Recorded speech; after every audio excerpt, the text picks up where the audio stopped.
about descriptive text. Now pay attention to my explanation to make you understand about our lesson today. So students, let's get started. Salam SFD.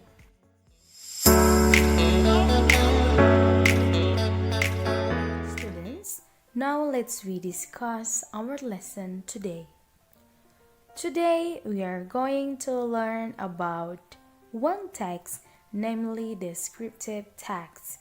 Jadi hari ini kita akan belajar satu jenis teks, yaitu descriptive text. I thought you have ever learned this topic before.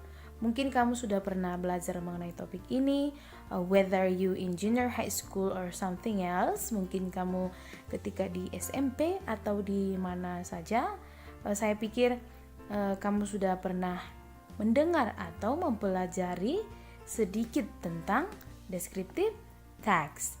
Now, let's start by discuss what is the meaning of descriptive text. Descriptive text is a text that explain or describe something, as the examples describing thing, people, historical places, and etc. Jadi, descriptive text ini adalah sebuah teks yang isinya adalah untuk mendeskripsikan sesuatu. Sesuatu itu bisa apa? Yang pertama bisa benda. Yang kedua bisa orang. Yang ketiga bisa historical place atau tempat bersejarah, atau hewan atau binatang. That is about descriptive text, mendeskripsikan sesuatu. Oke, sesuatunya apa tadi Miss bilang? Seperti manusia tadi, benda, hewan dan yang lainnya. What is the function or the purpose? Apa tujuan? The purpose of descriptive text is to describe a particular person, place, or thing. Jadi, tujuan kita menyusun sebuah tes deskripsi adalah untuk mendeskripsikan particular person, orang secara spesifik, tempat secara spesifik, dan benda ataupun hewan secara spesifik. Maksudnya di sini secara spesifik adalah misalnya begini. Ibu, if I say mother, pasti ibu ini adalah secara umum, ibu di seluruh dunia. Tapi di descriptive text kita bisa membuatnya secara lebih spesifik menjadi my mother. So, ibu and my mother, kita di descriptive textnya kita bisa menggunakan yang my mother, particular, yang lebih spesifik. Oke? For example, animals. Kalau animal itu kan hewan. Tapi in descriptive text kita bisa misalnya mengambil satu hewan, for example, cat or dog or my dog or my apa lagi, pokoknya yang spesifik. Oke? Or for example, room itu kan adalah ruangan, tapi kamu bisa lebih spesifiknya kamu deskripsikan di descriptive text. For example, you can say my room or my bedroom or my house or my sister house, and so on. Itu dia contoh yang bisa kamu deskripsikan. Okay? That is the simple examples. Now let's move to the generic structure atau susunan teks. Jadi semua, all of the text in English must have generic structures. Semua teks dalam bahasa Inggris itu pasti ada generic structure-nya, susunan teksnya. Mulai dari paragraf pertama sampai paragraf terakhir. When writing descriptive text, there are some generic structures for our writing to be true.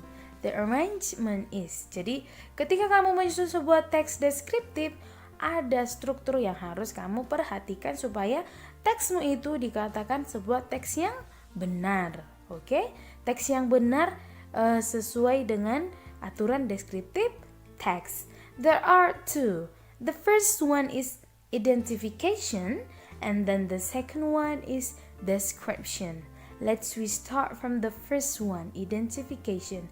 contains about the introduction of a person, place, animal, or object will be described. Jadi di identification-nya ini berisi tentang perkenalan atau memperkenalkan apa yang kamu deskripsikan itu secara umum. Oke, secara umum ya, bukan langsung ke bagian-bagiannya, tapi secara umum. Oke, and then the second one is description. Kalau sudah dibilang description, it's mean that contains a description of something such as animal, thing, place, or person by describing its features, form, colors, or anything related to what the writer described. Jadi kalau dibilang description, berarti kamu sudah mulai mendeskripsikannya. Mendeskripsikan apa saja? Bisa bentuknya, warnanya, sifat-sifatnya, apalagi ciri-cirinya, itu sudah masuk ke deskripsi.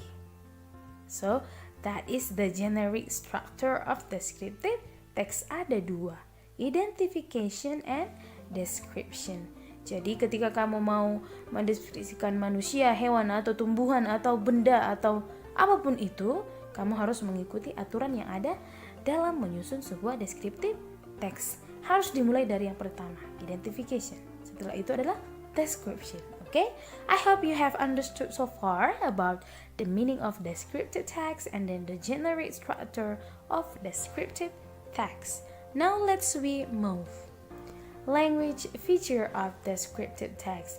Jadi kalau dibilang language feature, it means that tata bahasanya atau grammarnya atau grammaticalnya, tenses apa yang dipakai di sebuah descriptive text, atau kata kerja yang seperti apa, atau kata sifat yang bagaimana, kita harus memperhatikannya. Oke? Yang pertama, specific participant. Kalau dibilang specific participant, it means that has a certain object. It's not common and unique, only one. Jadi di descriptive text ini yang kita deskripsikan adalah spesifik, atau spesifik maksudnya adalah satu orang saja. Jadi kita tidak boleh mendeskripsikan mothers, ibu, tidak boleh. Tapi yang boleh adalah mother, ibu, my mother. Tidak boleh my mother and your mother, no. But you can take one only, my mother atau your mother. Oke? Tidak boleh yang kita deskripsikan nanti my house and his house. Satu saja, oke?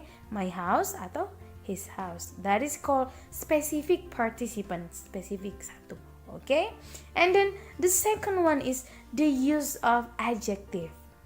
To clarify the noun, for example, a beautiful beach, a handsome man, the famous place in Jepara, and etc. Jadi nanti di descriptive text ini kita pasti menggunakan banyak adjektif ini. Kenapa? Karena kita mendeskripsikan ciri-cirinya, dia ganteng atau cantik, apakah rambutnya panjang atau tebal, apakah sifatnya baik atau buruk.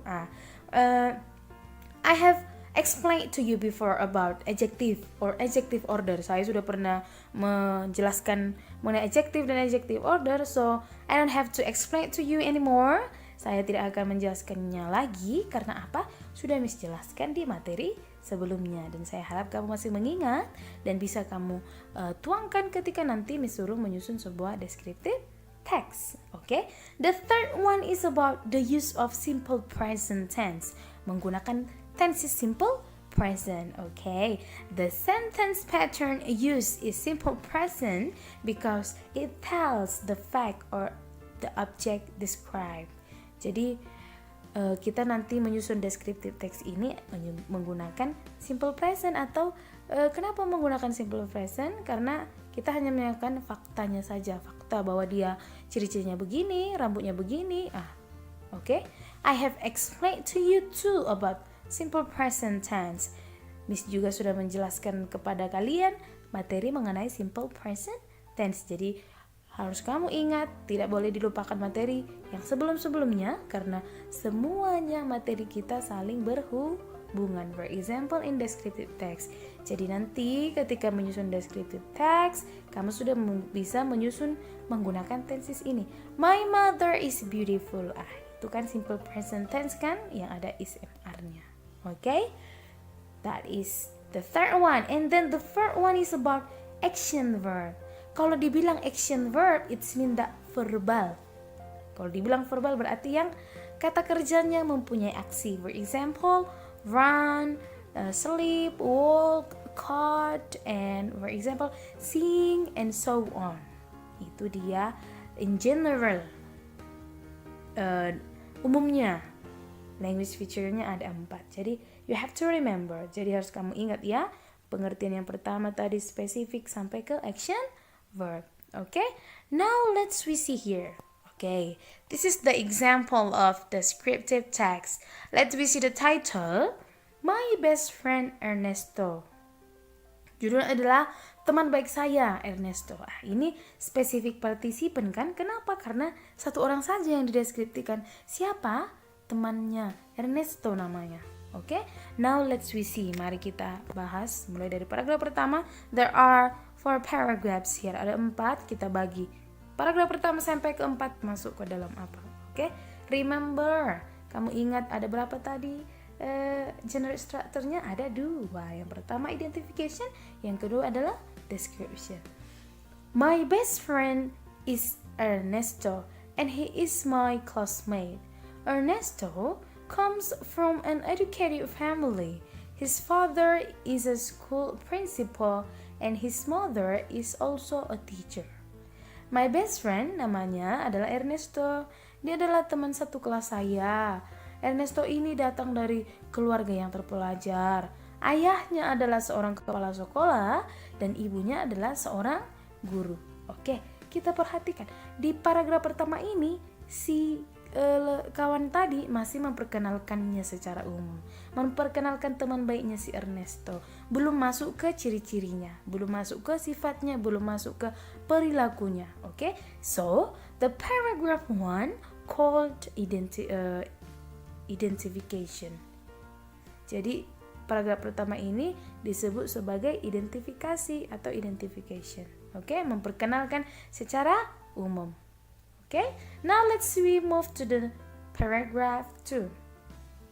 He is punctual, well educated, and has good manners.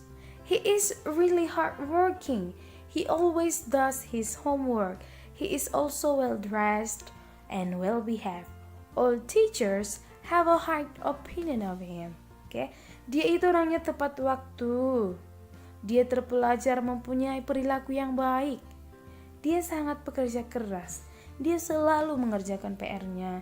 Dia juga selalu berpakaian dengan rapi. Sifatnya juga bagus. Semua guru sangat menghargai dia. Oke, ini sudah masuk ke description. Kenapa? Karena kita sudah mengatakan sifatnya sendiri. Mulai dari dia orangnya tepat waktu, si perilakunya baik, berpakaian rapi. Itu sudah mendeskripsikan si Ernesto tadi, mendeskripsikan dirinya sendiri. Okay? Now let's move. Ernesto has a well-built body. He is gentle but fearless. He takes part in all sports, scout, trekking, and mountaineering activities. He has a good heart. He is truthful, honest, and obedient. Ernesto ini badannya bagus badannya, oke. Dia itu lembut tapi bukan penakut. Dia juga ikut ambil bagian dalam olahraga di sekolah. Contohnya pramuka, mendaki gunung dan aktivitas yang lain. He has good heart. Dia juga mempunyai sifatnya bagus, oke. Dia itu orangnya truthful, artinya jujur dan patuh. Kita masih mendeskripsikan si Ernesto tadi kan, mulai dari sifat sampai ke ciri-cirinya. Okay? Now let's move. He also plays the guitar and he makes his parents very proud of him. He secures good marks and is usually top of his class in examination. He inspired me to work harder. I'm happy to have such a friend. Dia juga bisa bermain gitar. Dia juga membuat orang tuanya bangga dengan dia. Dia selalu mendapatkan peringkat atau nilai yang bagus di sekolah dan mendapatkan peringkat terbaik ketika di ujian. Dia sangat menginspirasi saya dan saya sangat bahagia mempunyai teman seperti dia. Oke, masih menjelaskan atau mendeskripsikan si Ernesto tadi. Apa yang dideskripsikan? Kesukaannya, oke, atau bagaimana pencapaiannya di sekolah. Oke, so mulai dari paragraf kedua sampai paragraf keempat, that is called description. Oke, inilah dia mengenai descriptive text. So you have to pay attention to the rule or to generic structure. Jadi harus mengikuti aturan dalam menyusun generic structure. Tidak boleh description duluan baru identification. Harus identification dulu baru ke description. Oke, kelas. I hope you have understood about descriptive text. So I think that's all about our lesson today about descriptive text. And remember, kamu harus ingat, what is the meaning of descriptive text? What is the purpose? What is the generic structure? Ada berapa generic structure-nya? Bagaimana menyusunnya? And the language feature-nya kamu harus mengerti. Mulai dari specific participant, menggunakan simple present tense, menggunakan adjective, dan menggunakan action verb. You have to pay attention to that. Remember and study about that. Okay, class. I think that's all about our lesson today. So I hope you can get something useful from my explanation. Now, I hope you stay safe, stay healthy, and see you. Bye bye.